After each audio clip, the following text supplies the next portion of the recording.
tes familles et gagner. Bah oui, c'est quand tu vas apprendre à jouer, toi? Ah, je sais pas, quand je vais être grande. Que t'es déjà grande. Comme toi, toi. Oh non, bientôt. Bientôt, tu sais jouer, tu fais que me regarder jouer. Ouais. Il y a 1, 2, 3, 4.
pense que À l'époque, il y avait l'alcool, par contre, qui ont vite arrêté.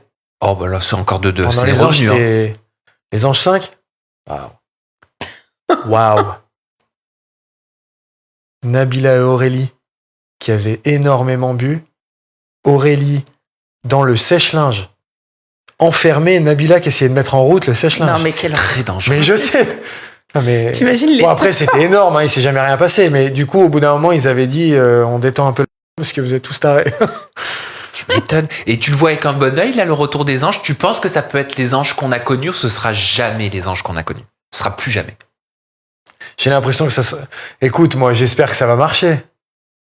Mais les anges, je sais pas, je pense qu'il y a eu une génération qui a vraiment marqué avec certains candidats. Tu sais, j'ai l'impression que ce truc de... Je sais pas comment dire. J'ai pas envie d'être... Je pense qu'il y a eu un moment dans la télé-réalité où ils ont misé un petit peu sur les mauvais chevaux et ça a fait que ça s'est dégradé. J'ai l'impression. Parce qu'il y a Amélie Netten qui a réagi. Amélie Netten, ils lui ont proposé forcément de faire les anges. Parce bien que quand évidemment. tu penses les anges, tu penses Amélie mais Netten. oui. vraiment. Tu vois aussi, et elle a refusé. Elle a dit je ne veux plus tourner dans les anges, je ne veux pas tourner. Déjà, leur tournage, c'est 20 jours de tournage. Moi, les anges à mon époque, c'était pas 20 jours de tournage, moi, c'était 12 semaines. Ouais. Donc déjà, rien que pour ça, je le ferais pas. Sous-entendu, aujourd'hui, c'est rentabilité. Allez, on tourne vite fait pour le faire. Ça s'appelle les anges. Mais on perd, pour elle, je crois que l'ADN est perdu. En authenticité. Bah ouais. Par contre, je pense que si tu dis à Amélie, on fait une équipe qu'avec des anciens, tu sais, tous les candidats qui ont un peu marqué, tu ramènes du Nabila, tu ramènes du Thomas, du Thibaut, Chana, etc. C'est sûr qu'elle fait. Sûr et certain. Et je suis sûre que ça marcherait. Et je suis sûr que ça marcherait. J'ai dit à ma copine du moment, écoute, voilà, je suis désolé, mais j'ai un coup de foudre, ça se contrôle pas et c'était dur. Hein. Ah, j'imagine. Affreux. Mais dans les deux sens, ça c'était affreux. Mais même pour toi, c'est dur pour celle qui reçoit et c'est dur aussi pour celui qui doit l'annoncer. Ouais, mais après plus pour elle. En vrai, Mais c'était bien sûr, voilà. bien sûr. Moi et ouais, non, c'était affreux. Vraiment, c'était. Mais après, franchement, elle l'a bien vécu. Enfin, bien vécu, ça, je sais pas, mais j'ai pas eu de nouvelles, tu vois. Donc, ça a permis justement que ça passe beaucoup plus vite. Avec Yesta, ça se passait tellement bien que. Et la coupure avec ta copine, celle qui était ta copine avant Yesta, elle s'est faite rapidement? Ah oui, ben c'est simple. J'ai dû la quitter en juillet et fin août, j'habitais chez Yesta. Ah, c'était un coup de foudre. Ah oui, c'était vraiment, mais c'était évident. Pour moi, si je me mettais avec Yesta, c'était pour la vie, on commence tout et c'est bon, quoi. Et la psy, qu'est-ce qu'elle t'avait dit, la psy de l'émission? Elle m'avait dit, bon, elle m'avait pas trop aidé, elle m'avait dit en gros, fais ce que tu ressens. Mais voilà, ce que je ressentais, je savais très bien ce que c'était. C'était juste par rapport à mes proches, par rapport à ma famille, par rapport à mes potes, par rapport à tout ça. J'avais le foot quand même. Je partais vraiment à l'aventure. Là, c'était, si ça loupe. Et si tu n'avais pas participé à Koh-Lanta, si tu n'avais pas gagné, tu ne serais peut-être pas tombé amoureux d'Yesta.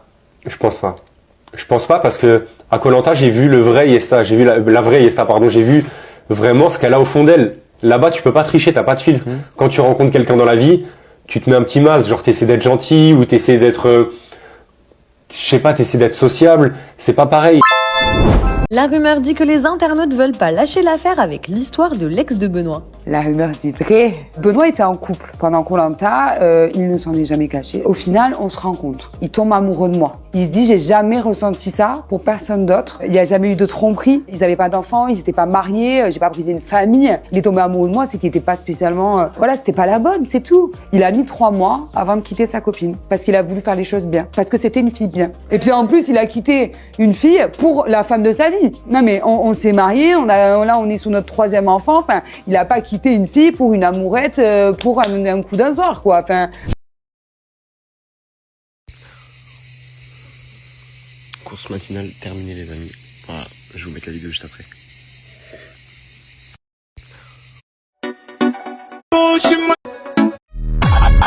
Les amis, qui dit dernier jour de vacances, petit pique-nique sunset. Voilà, regardez. Hop, hop. On va se la régaler. Moi, je me suis fait un peu engueuler parce que je suis pieds nus, à la cool Raoul. Mais bref, ce soir, du coup, petit pique-nique du bateau, sunset, wake. Et voilà. Et demain, retour sur Paris. Je peux vous dire, ça va moins être rigolo. Parce qu'il fait 45 degrés. Et il faudra que je vous annonce un truc en fin de semaine aussi, je peux pas vous le dire maintenant. Mais ça va être trop cool. Voilà.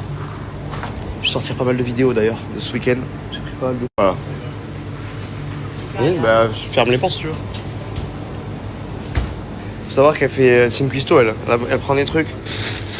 Ça c'est quoi? Pâte feuilletée, tu pouvais faire quoi avec ça? C'est pour faire une tarte aux asperges. Tarte aux asperges, voilà.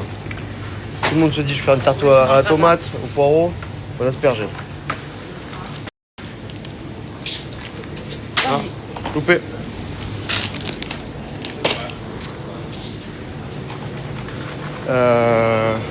Super pour vous ce soir. Mais je crois qu'ils veulent vraiment manger healthy, hein, donc je suis d'accord de faire healthy. Au pire, je vais avec Lily tout à l'heure. Parce que je sais pas trop ce qu'ils veulent tous. Bon allez, à toutes. Bon les amis, peinard, on se casse. Nous allons au bateau. Voilà, on va se faire un petit sunset avant de voir le match équipe de France. Il fait encore très chaud, je vous avoue. Cet après-midi, on a été à la plage, il faisait une chaleur, mon pauvre. Tu pouvais faire cuire un œuf sur le sable. Non, c'était une folie. Et voilà, on va se la régaler hein, avant de rentrer sur Paris. Ah, ça, c'est rigolo, ça. Ah, ça, c'est rigolo, ça.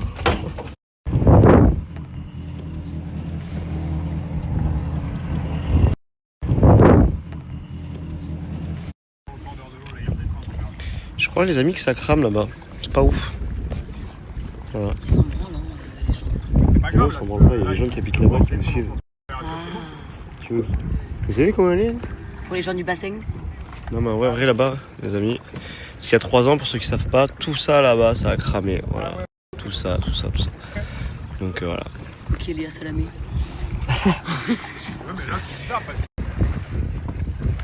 Chien tête en bas. Salutations au soleil. Et mon pote là-bas, tranquillou. Allez, let's go.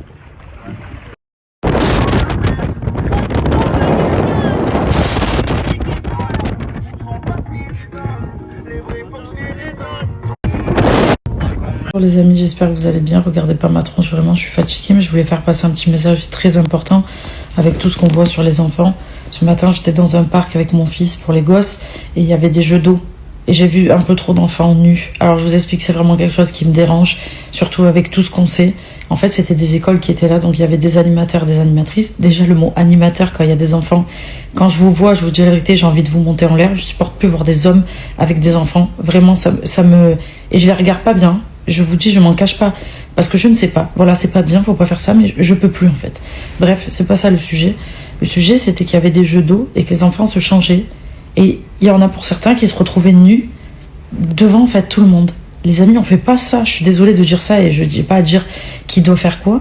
Il y a tellement de mecs tordus. Il faut que les enfants soient cachés. Alors là, notamment, c'est des animatrices qui géraient plutôt ce côté-là. Il y en a qui étaient un peu pressés, il y en a qui faisaient très attention, il y en a qui étaient un peu pressés. Je peux comprendre que tu gères plein d'enfants, c'est pas facile. Putain, prenez des serviettes, ne les mettez pas dans un coin où ils sont en train de se changer tout seuls, où tout le monde les voit. C'est pas possible, les enfants nus, c'est comme à notre époque, en plus on faisait beaucoup ça quand moi j'étais petite, les enfants nus sur les plages. Putain, arrêtez de faire ça. Il y a des pédophiles de partout en fait. Vous mettez votre enfant nu comme ça à la disposition de tout le monde. S'il vous plaît les amis, ne faites pas ça. Pensez à tout ce qui se passe sur les enfants. Genre il y a vraiment des mecs qui vont à la plage, on connaît pas les gens. Bref, tout ça pour dire que un enfant ne doit pas être nu devant des gens qu'il ne connaît pas, et pour moi même devant d'autres enfants. Les chansons de personne doit toucher à mon intimité là, je sais pas comment, ce genre de chansons. Nous on apprend à Luca avec des mots, mais chacun fait ce qu'il veut. Apprenez-leur aussi que personne ne doit regarder, qu'on doit se changer, on doit se cacher. Vraiment. J'en ai vu trop ce matin qui était... Enfin, je cherchais pas à regarder, je suis tombée dessus, tu vois. Mais après, j'ai analysé la situation, je me suis dit, mais c'est pas normal. Il faut que les enfants soient cachés. Il faut que personne voit leur intimité. C'est exactement ça. Voilà, je sais pas si vous êtes d'accord avec moi. En tout cas, moi, les enfants nus, je peux pas, j'ai peur.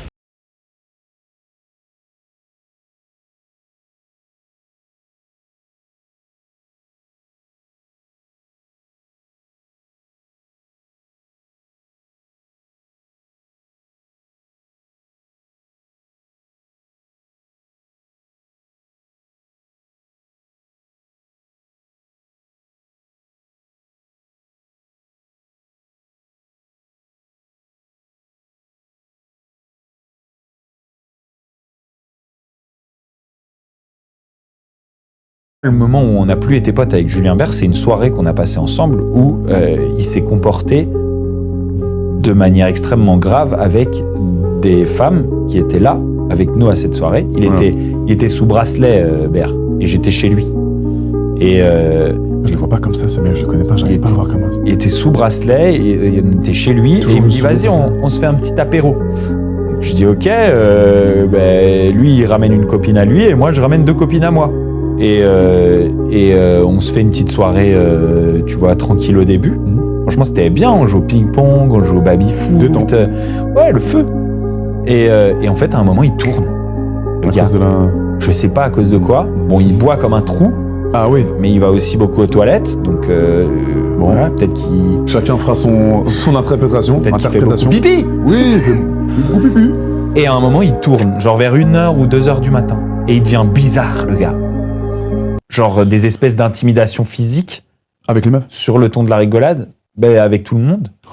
Tu vois, en mode genre, il pousse, il secoue les gens, tu vois. Tu vois ces gens-là, un petit peu. Je comprends. Genre quand ils sont bourrés, ils veulent secouer, ils veulent faire se mesurer un peu. C'est relou. C'est trop relou. Les animaux. Et il me fait ça.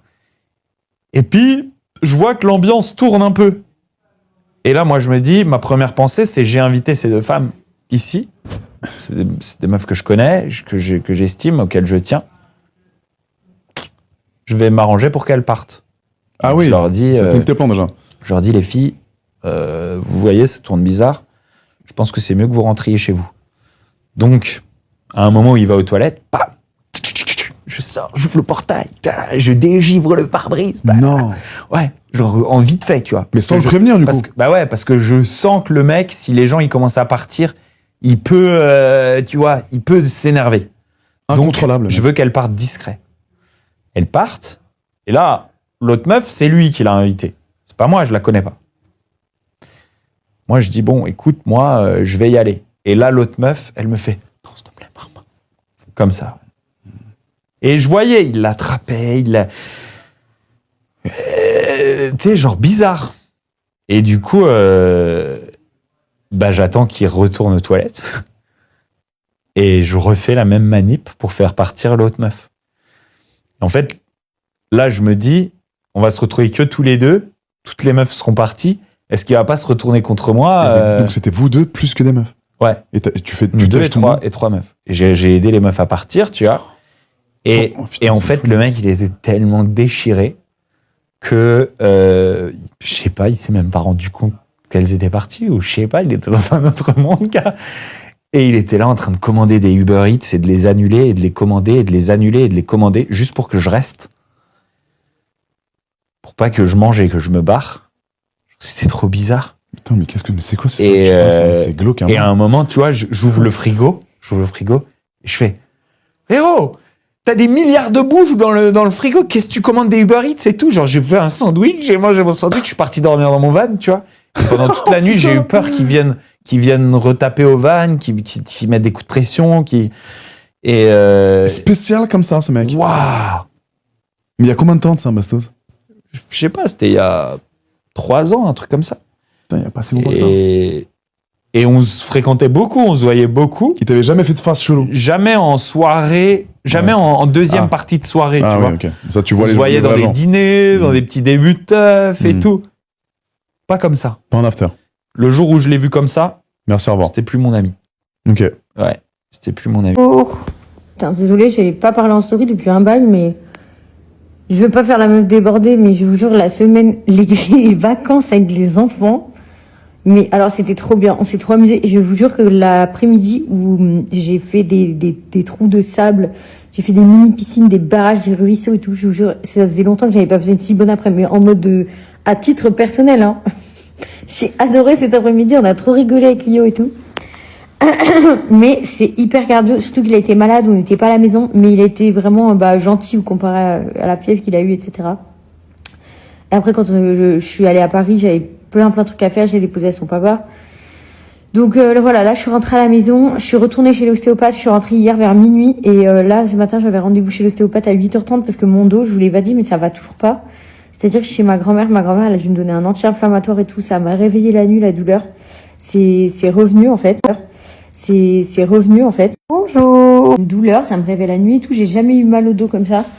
Et je sais que c'est pas mécanique. En fait, j'ai un problème familial à arranger depuis un moment. J'ai des trucs qui traînent en fait. J'ai des trucs que j'ai pas arrangés et ça fait que revenir. Et de toute façon, là, il me l'a dit. En gros, moi, mon ostéopathe, je vous ai dit, fait du neurotraining aussi. Et j'y étais allée il y a pas longtemps là. Que je vous ai dit que j'avais chouiné dès 8h du matin. C'est tout. En fait, c'est toujours la même chose. Et du coup, il me fait du travail, mais au final, ça se rebloque parce que j'arrange pas les choses derrière. Je fais pas le travail nécessaire. Mais en fait, je fais tellement de choses en ce moment et j'ai tellement de belles opportunités au niveau du travail que en fait, ça me prend la tête. Genre, moi, j'ai pas demandé d'avoir des problèmes comme ça. Vous voyez ce que je veux dire? Ça me saoule. Genre, j'ai pas envie. Mais j'ai pas le choix. Mais ça me saoule. Donc je le fais pas. Je me dis ça va passer, mais ça passe pas. En fait, genre, mon corps ne me laisse plus le choix. Donc là, je vais devoir m'en occuper. Franchement, j'ai la flemme. J'ai vraiment plein d'autres choses à faire que ça. J'ai plein de paperasse, plein de boulot. Mais non, en fait, il faut que j'ai une famille pourrie. Je sais.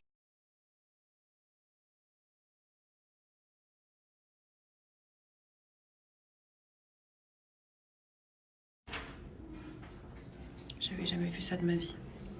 Ça fait 15 ans que j'ai le permis. J'avais jamais vu ça de ma vie. Ce que j'avais jamais vu aussi, c'est quelqu'un qui a vraiment rien à faire de sa journée et qui est capable de passer 30 minutes à remplir un constat alors qu'il n'y a rien sur sa voiture. Quand je vous dis rien sur sa voiture, en plus, il a pilé.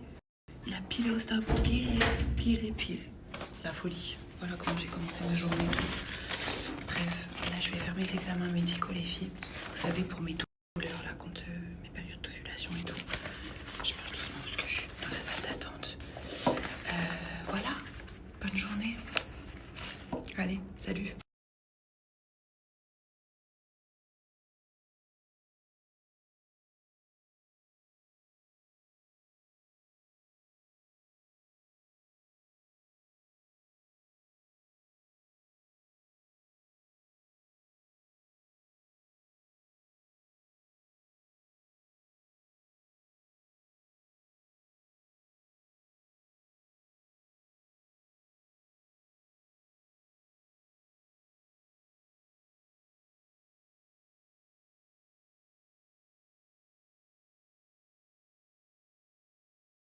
Mais les filles, dingue.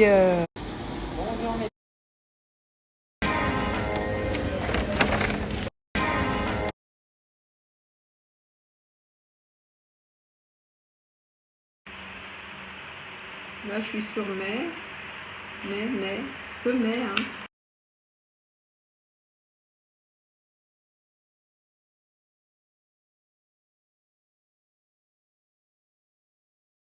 Je peux même pas vous donner la ref.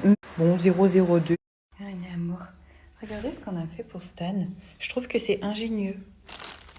On lui a mis des petits packs de glace si jamais il a chaud. Ah mon Mimi, il y va un peu dessus. Moi j'ai mis les packs de glace. De temps en temps, il approche sa patte. Ouais, il se met un peu dessus. Comme ça, et comme ça, il se met au frais, genre. C'est trop mimes. Ah mon amour, ah mon amour. Oh là là, mon lilou, coucou. Coucou. Coucou.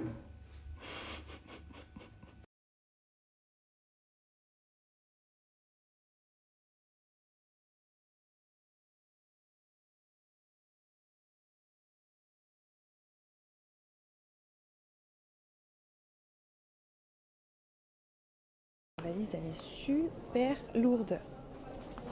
Tu m'étonnes, j'ai mis au moins 5 kebabs dedans. Je vous jure, j'ai ramené l'équivalent de 5 kebabs. C'est parti, mon kiki.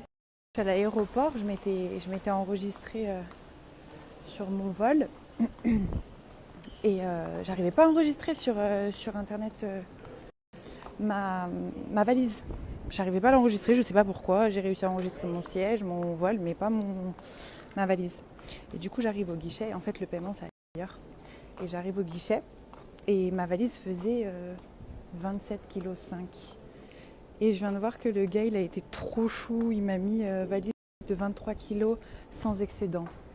Et il me semble que c'est là. Bonjour, je viens régler mon bagage, s'il vous plaît. Suspense pour le prix.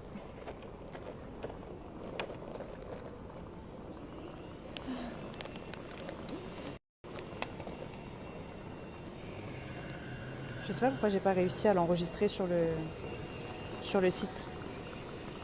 Pour une fois que je fais les choses bien, je m'enregistre et tout pour pas qu'on me dise vous êtes sur liste d'attente. On va voir.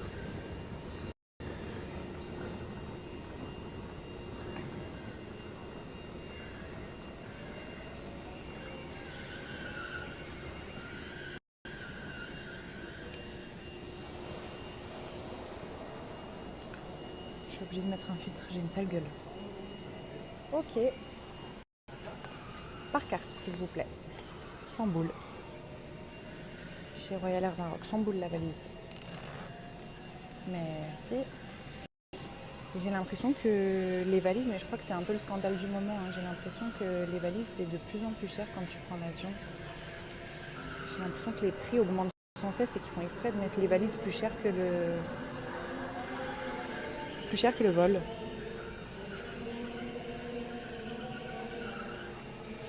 Pour cette histoire de kyste, c'est ça qui m'inquiète. C'est parce que, en fait, moi, quand je suis arrivée là-bas, le médecin, il avait l'air un peu pressé. Parce que du coup, vu que j'ai cartonné un mec juste avant, j'étais super en retard à mon rendez-vous.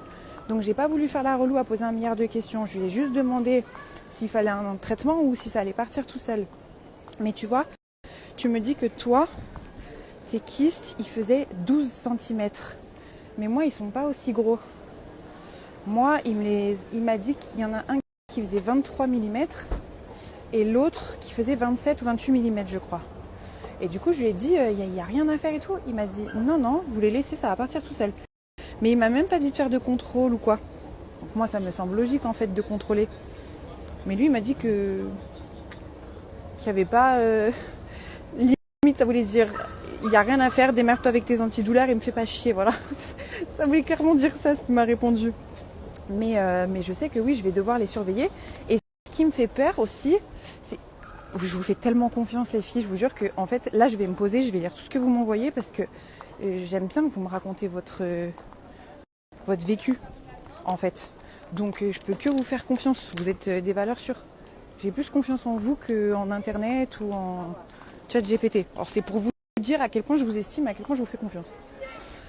Parce que c'est vraiment devenu mon meilleur ami. Comme un peu à tout le monde je crois. Finalement, ça fait peur. Et donc du coup, ah voilà, c'est ça que je voulais dire. Je sais que les kystes, quand ils explosent, ça fait archi mal. Et moi, c'est pour ça que je voulais, genre gratter un traitement qui enlève les kystes, parce que je voulais pas qu'ils s'explosent tout seuls et que. Attendez, et s'ils grossissent? Alors, je vais reprendre un contrôle pour dans quelques semaines là. Je crois que c'est mieux. Et je me pose et je vous lis.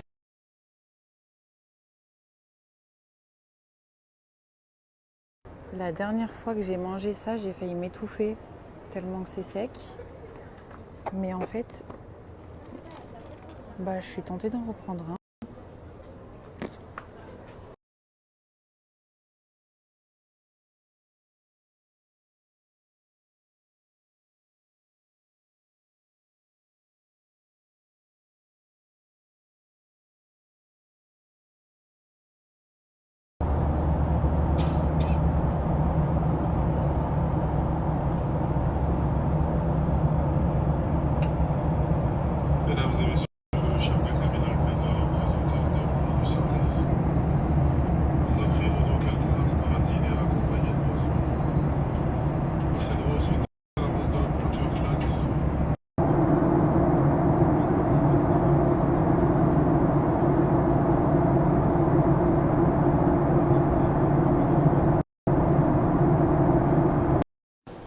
Bébé en fait.